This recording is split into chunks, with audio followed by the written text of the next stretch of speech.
Okay, welcome back everybody. Today we are on the Rajo 8 and we're going to go over the head bolts because I couldn't find them, and the lifters. Again, I did the last video touched on the lifters, where to get them, but I wanted to go a little bit deeper. Now the lifters for this head, we will get cut right to the chase here.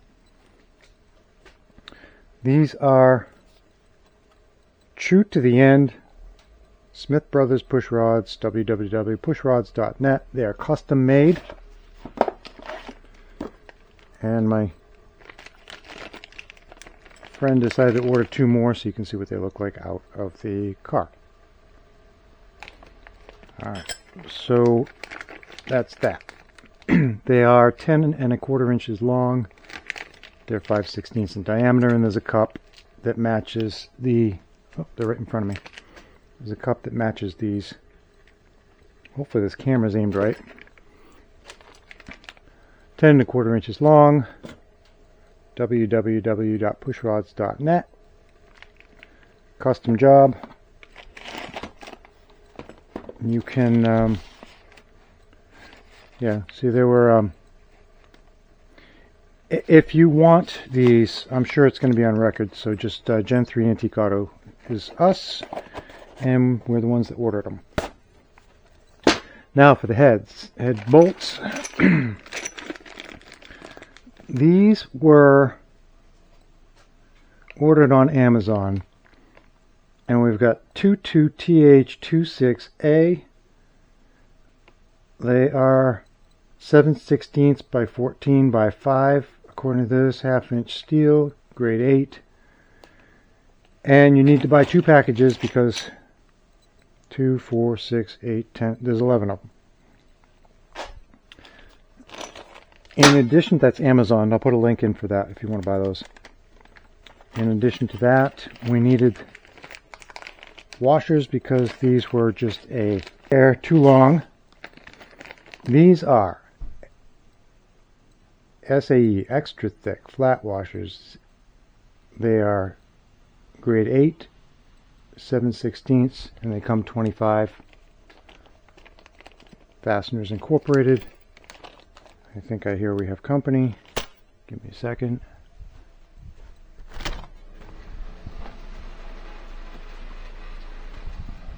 I don't know what the hell's going on out there. Okay, so Fasteners Incorporated. I got these on Amazon as well. I'll put a link in the description for those. I'll put a link in the description for these, and I'll probably put this pushrods.net in there as well. Now, I know I just explained it, but I want to show you. They were just a little too thick. I mean, the bolts were just a little too long, so we got the extra thick washers just to take up that space.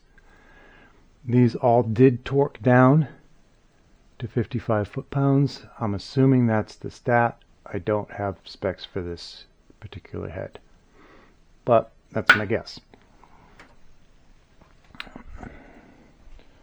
So next up, we're going to do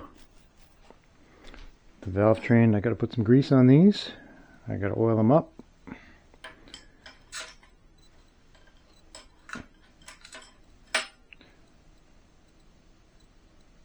It's just nothing but chaos here. There's stuff going on outside distracting me, sorry. Okay, if you want to see how rocker arm assemblies go on, lubricate the push rods, set the valves, you're going to have to wait till next week. So subscribe, leave a comment if you like this. If you want to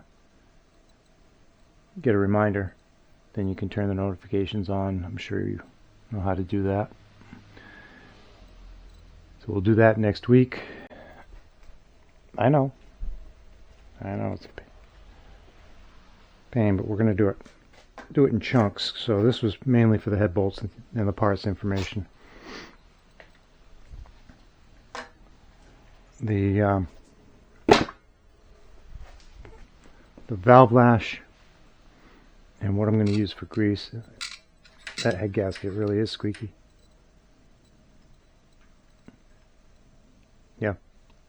we'll see you next week for the next step in this process.